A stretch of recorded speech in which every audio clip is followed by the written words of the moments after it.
Good morning दोस्तों, आपका हमारे YouTube चैनल पर स्वागत है। अपने जो टॉपिक चल रहा था मूल अधिकार, उसमें अपने जाने थे भी अपने 6 मूल अधिकार किस अनुच्छेद से किस अनुच्छेद तक है। अब उनका अपने विस्तृत विवरण स्टार्ट करेंगे।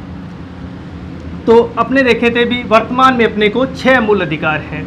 जो वर्तमान में अपने को कितने हैं? 6 मूल अधिकार हैं।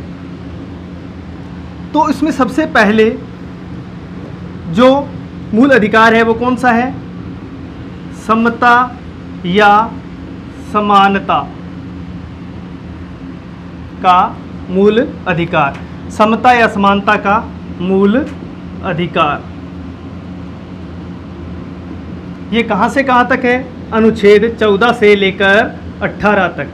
अनुच्छेद 14 से लेकर 18 तक ये कितने अनुच्छेद होते हैं? टोटल 5 अनुच्छेद होते हैं।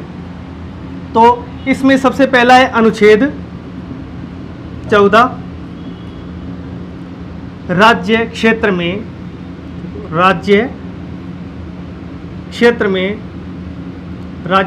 में जो भारत का राज्य क्षेत्र है, भारत का राज्य क्षेत्र में किसी भी व्यक्ति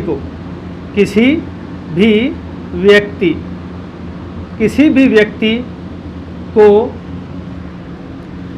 विधि के समक्ष समानता, विधि के समक्ष समानता या समता तथा विधियों का समान संरक्षण तथा विधियों का समान संरक्षण से राज्य वंचित नहीं करेगा। किसी भी व्यक्ति को, ये ध्यान रखना, ये मतलब सभी को प्राप्त है। नागरिक, चाहे अपने भारत के नागरिक है या विदेश के नागरिक हैं, सभी को प्राप्त है अनुच्छेद 14। विधि के समक्ष समानता, विधि के सामने सभी व्यक्ति समान होंगे, विधि सभी पर समान रूप से लागू होगी। ये अवधारणा कहाँ से ली गई है? ब्रिटेन से। ठीक है, ब्रिटेन से। और विधियों का समान संरक्षण से वंचित नहीं करेगा, ये अवधारणा कहाँ से ली गई है? यूएसए से। ये अवधारणा कहाँ से? यूएसए से ली गई है। अब देखो, विधियों का समान संरक्षण है, ये एक नकारात्मक अवधारणा है, क्योंकि इसमें सभी व्यक्तियों को एक समान मानते हुए सभी पर समान रूप से विधि लागू होगी, चाहे वो महिला है, बच्चा है, बूढ़ा है, सभी पर। तो इस वजह से इसको एक नकारात्मक अवधारणा माना जाता है। विधियों का समान संरक्षण, यह अवधारणा यूएसए से ली गई, इसे सकारात्मक अवधारणा माना जाता है। इसमें मतलब जिस परिस्थिति में है उस समान परिस्थितियों वाले व्यक्तियों पर समान रूप से विधि लागू होगी। समान परिस्थिति है, जैसे महिलाएं हैं तो महिलाओं पर, उन पर जितने उस परिस्थिति की महिलाएं उस पर उसी प्रकार की विधि लागू होगी। तो इस वजह से इसको सकारात्मक अवधारणा माना जाता है। ठीक है दोस्तों, सकारात्मक अवधारणा माना जाता है, ये ध्यान रखना। विधियों का समान संरक्षण और विधि के समक्ष समानता किस देश से ली गई है, ये भी अपने को पता होना चाहिए। एक ब्रिटेन से है और एक यूएसए से है।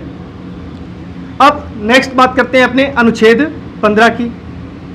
अनुच्छेद 15 ये देखो 5 आधारों पर विभेद न करने की बात करता है। 5 आधार देता है, तो ये बात ध्यान रखना भी कौन कौन से आधार है। 5 आधार है: धर्म, मूल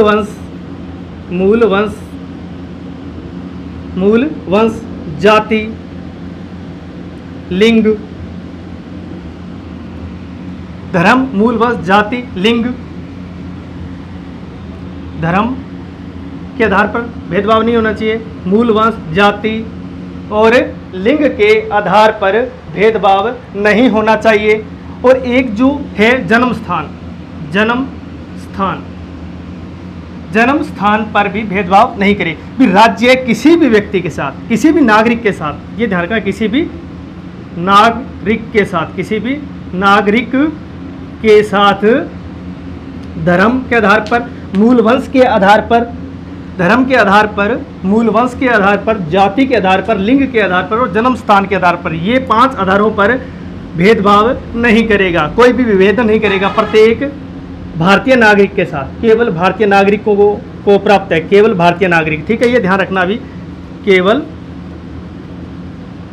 भारतीय नागरिक, ये और विदेशियों को प्राप्त नहीं है। अब इसमें 1-2 बातें और करते हैं।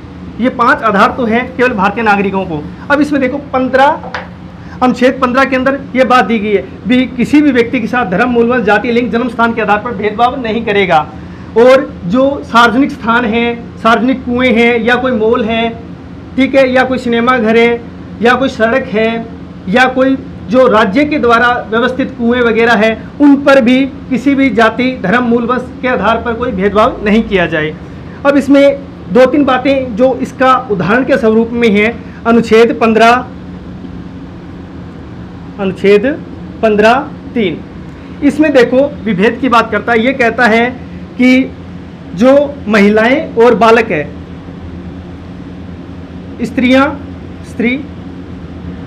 स्त्रियों तथा बालकों को विशेष प्रावधान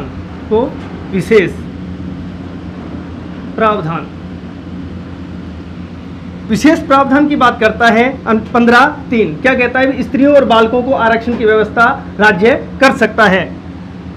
अनुच्छेद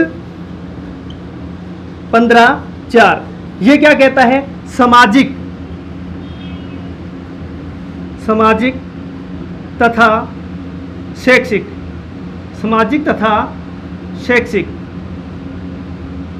दृष्टि से पिछड़े,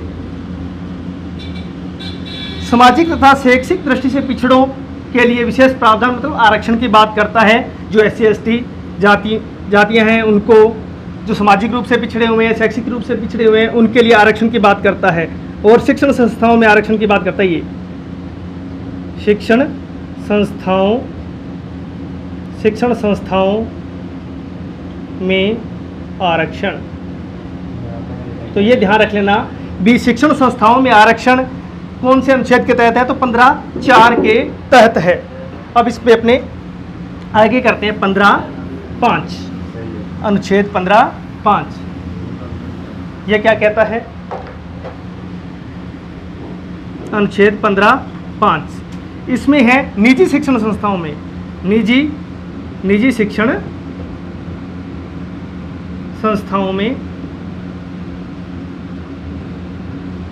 संस्थाओं में आरक्षण।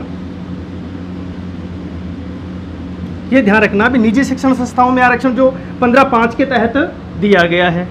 फिर जो अभी नया है, ये वाला तो जरूर याद रख लेना भाई, अनुच्छेद 15(6) जो EWS को आरक्षण दिया गया है। EWS, इकोनॉमिक वीकर सेक्शन, आर्थिक रूप से पिछड़ों को शिक्षण संस्थाओं में आरक्षण, शिक्षण संस्थाओं में 10% आरक्षण, ठीक है, 10% आरक्षण की बात करता है ये EWS को। कौन सा? अनुच्छेद 15(6) के तहत जोड़ा गया है अभी, जो 2019 में अपन दिया गया है। आगे अपने बात करते हैं अब अनुच्छेद 16 की। अनुच्छेद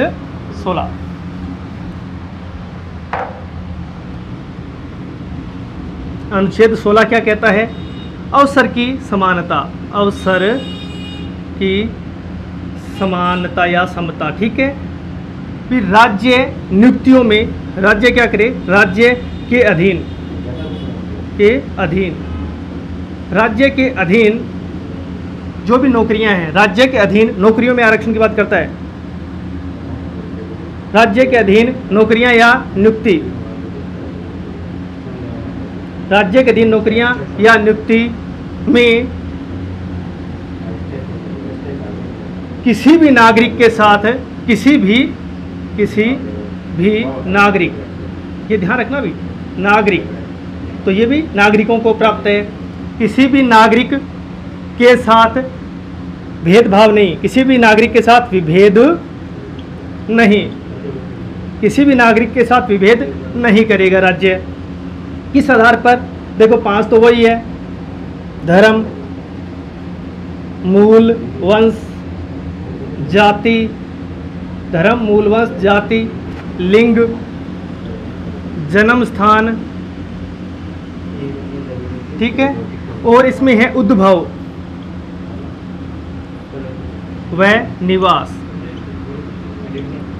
तो ये ध्यान रख लेना कि अनुच्छेद 15 तो 5 आधार है, अनुच्छेद 15 पर तो ये 5 आधार है, और अनुच्छेद 16 में दिए हुए 7 आधार, इन 7 आधारों पर के अंदर किसी भी नागरिक के साथ विभेद नहीं करेगा। कोई विदेशी वगैरह के साथ कर सकता है, पर धर्म, मूलवंश, जाति, लिंग, जन्म स्थान, उद्भव और निवास के आधार पर किसी भी भारतीय नागरिक के साथ राज्य कोई भी सरकारी नौकरियों में नियुक्ति हो या कोई भी पद पर हो तो उसे समान अवसर प्रदान करेगा।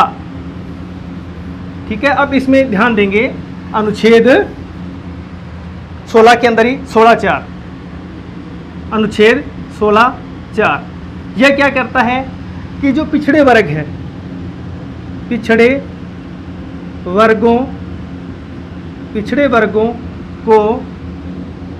वर्गों को जाति के आधार पर देता है। ये अपवाद है, ध्यान देना, जाति के आधार पर आरक्षण किसमें? नौकरियों में। जिन जातियों को नौकरियों में पर्याप्त प्रतिनिधित्व जिन जातियों को नौकरियों में पर्याप्त प्रतिनिधित्व नहीं है उनको आरक्षण की बात करता है। तो 16(4) नौकरियों में आरक्षण की बात करता है। अब यहाँ पे ध्यान देंगे एक बात और, जो अभी आरक्षण दिया गया है EWS, तो वो है अनुच्छेद 16(6). देखो 15(5) में शिक्षण संस्थाओं में आरक्षण है, और 15(6) में शिक्षण संस्थाओं में, और 16(6) में नौकरियों में। EWS इकोनॉमिक्स वीकर सेक्शन को 10% नौकरियों में आरक्षण, ये ध्यान रखना भी। EWS को नौकरियों में आरक्षण 16(6) के तहत, और शिक्षण संस्थाओं में आरक्षण 15(6) के तहत। 15(6) के तहत EWS को शिक्षण संस्थाओं में, और 16(6) के तहत EWS को नौकरियों में आरक्षण की बात करता है। बस इसमें आधार का ध्यान रख लेना, अनुच्छेद 16 में 7 आधार है और 15 में 5 आधार है। अब बात करते हैं अपने अनुच्छेद 17। ये देखो सीधा ही पूछ लिया जाता है अस्पृश्यता का अंत, अस्पृश्यता का अंत भी किस अनुच्छेद के तहत अस्पृश्यता या छुआछूत, ठीक है, छुआछूत को दंडनीय बनाया गया है। छुआछूत दंडनीय अपराध है। तो अनुच्छेद 17 के तहत छुआछूत या अस्पृश्यता को पूर्णतः दंडनीय बनाया गया है। इसके लिए देखो 1955 में एक कानून लेके आए थे, अस्पृश्यता अपराध अधिनियम, अस्पृश्यता अपराध अधिनियम, ठीक है, ये 1955 में लाए थे। इसके अंदर कहा गया है भी जो छुआछूत या अस्पृश्यता करेगा किसी जाति विशेष से तो उनको सजा दी जाएगी। अब अपने बात करते हैं अनुच्छेद 18 की। अनुच्छेद 18 की देखो भी, इनको आप अच्छे से याद करें क्योंकि सीधा ही पूछ लिया जाता है समता या समानता का अधिकार किस अनुच्छेद से किस अनुच्छेद तक है। अनुच्छेद 18 क्या बात करता है? उपाधियों का अंत की बात करता है। उपाधियों का अंत। अनुच्छेद 18 में उपाधियों के अंत पर बात की गई है भी। राज्य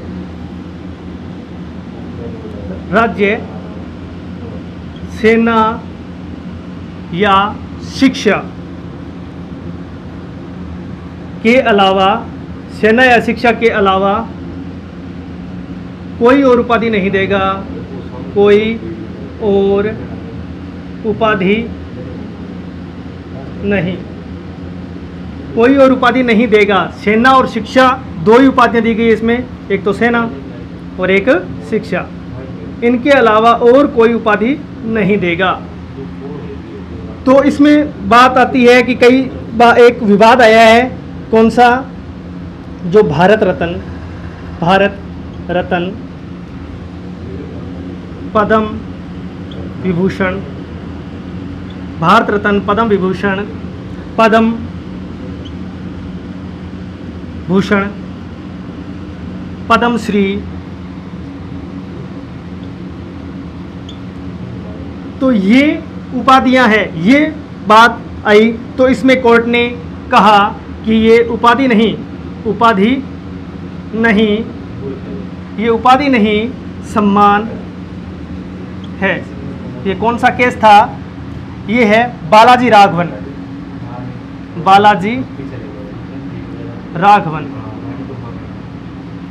वर्सेस भारत संघ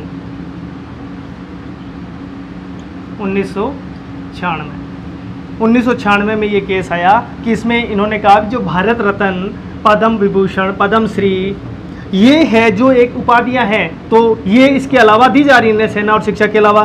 तब सुप्रीम कोर्ट ने कहा नहीं, ये उपाधियां नहीं, ये तो एक सम्मान है। तो इसी के साथ अपना ये टॉपिक ख़त्म होता है। ध्यान रखें भी इस टॉपिक से अगला जो है अपने 19 से 22 वाला वो अगली क्लास में करेंगे। धन्यवाद साथियों।